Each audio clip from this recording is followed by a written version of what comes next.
मुख्यमंत्री देवेंद्र फडणवीस यांनी अब्दुल सत्तार यांनी म्हटल्याप्रमाणे जे मुंडकं कापलं होतं शिवसेनेचं ते आता जागेवर बसवलेलं आहे.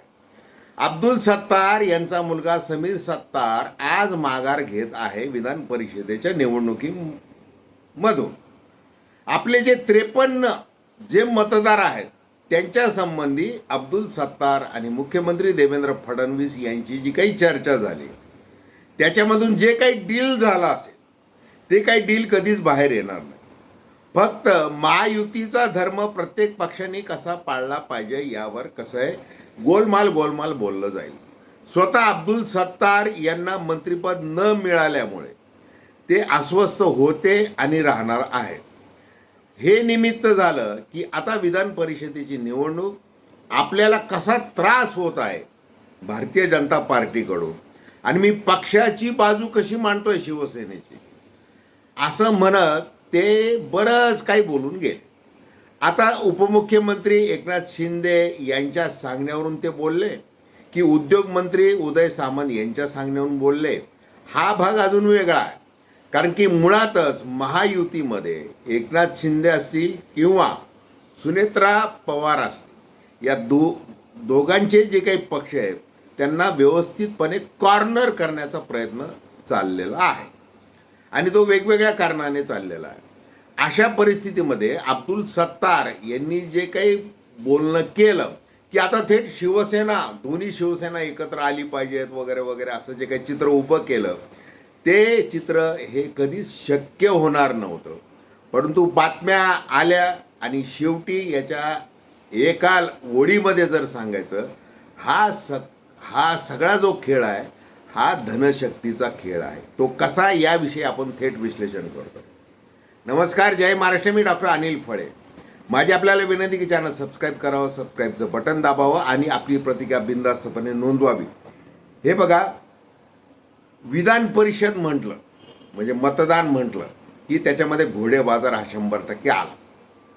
आता गेल्या महिन्यामध्ये ज्या 9 जागांसाठी विधान परिषदेची निवडणूक झाली त्याच्यामध्ये विधानसभेवर जे निवडून आलेले आमदार आहेत त्यांनी विधान परिषदेवर आपले प्रतिनिधी निवडून पाठवले, म्हणजे वरच्या सभागृहावर.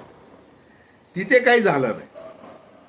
आता खाली जे होत आहे, कारण की हे जे मतदार आहेत हे नगरसेवक आहेत, जिल्हा परिषदेचे सदस्य आहेत, पंचायत समितीचे पदाधिकारी आहेत, अशा प्रकारचे मतदार आहेत.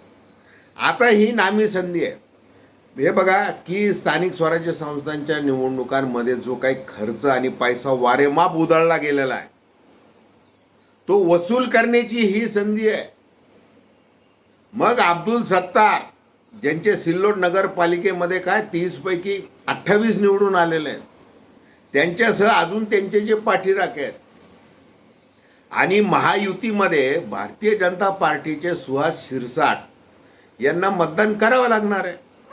पण जर आपण घोडं आडून ठेवलं, शिरसाट यांचं घोडं जर आपण आडून ठेवलं आणि तसं जर काही नाटक खेळलं आपण, तर हे जे आपले पाठीराखे आहेत सगळे मतदार, स्थानिक स्वराज्य संस्थांचे प्रतिनिधी, त्यांच्या खिशामध्ये काहीतरी पडेल.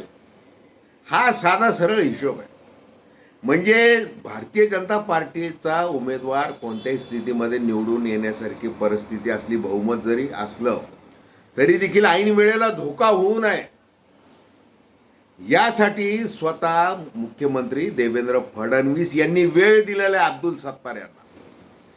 आता मुख्यमंत्र्यांनी अशा तालुक्याच्या एका आमदाराला वेळ देणं, आता तो भला माजी मंत्री आहे का काय, पण त्याला वेळ देणं हे इतके सहजासहजी होत नसतं. पण ते झालं. बरं, तो काही स्वपक्षातला नाही आहे, तो आहे शिवसेनेमधला आणि त्याच्यावर असंख्य भ्रष्टाचाराचे आरोप आहेत आणि कोर्टामध्ये अनेक याचिका दाखल आहेत.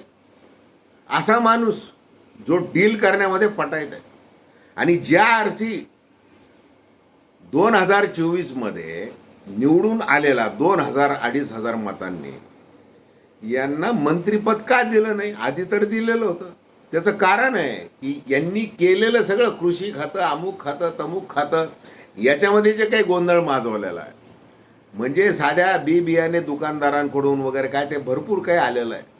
गायरान जमिनी वगैरे महसूल राज्यमंत्री असताना काय केलेलं वगैरे ते सगळं आलेलं आहे. अशा याला वेळ देणं का गरजेचं होतं? कारण की हा माणूस हा काही 30-40 मतां आणि अजून जर यांनी काही विकत घेतले, विकत घेणं हे काही फार कठीण नाही अब्दुल सत्तार यांना.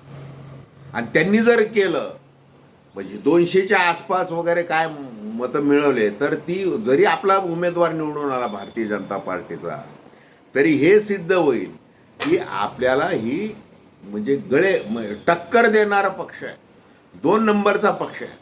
आणि मग असा छत्रपती संभाजीनगर जालना विधानसभेचा मतदारसंघ, त्याच्यामध्ये 5-6 आमदार आहेत शिवसेनेचे. आता पालकमंत्री पद पण शिवसेनेकडे आहे, खासदार शिवसेनेचा आहे. अशा परिस्थितीमध्ये आपण महानगरपालिका इकडं तिकडं जरी आपण वर्चस्व गाजवलेलं असलं तरी देखील आपल्याला या दृष्टिकोनातून विचार केला पाहिजे की पुढं आपल्याला गणित खेळायचं आहे. आणि त्या दृष्टीने या माणसाला आपण वेळ दिला पाहिजे, म्हणून वेळ दिला. मग काल रात्री अब्दुल सत्तार प्रसार माध्यमांच्या समोर आले आणि इतकं असं प्रगल्भ राजकीय कसं बोलायचं असतं काय, आता आमचे मतभेद मिटलेले आहे, आम्हाला खालच्या स्तरावर जो काही त्रास होत होता तो त्रास होणार नाही याची गॅरंटी मुख्यमंत्री देवेंद्र फडणवीस यांनी घेतलेली.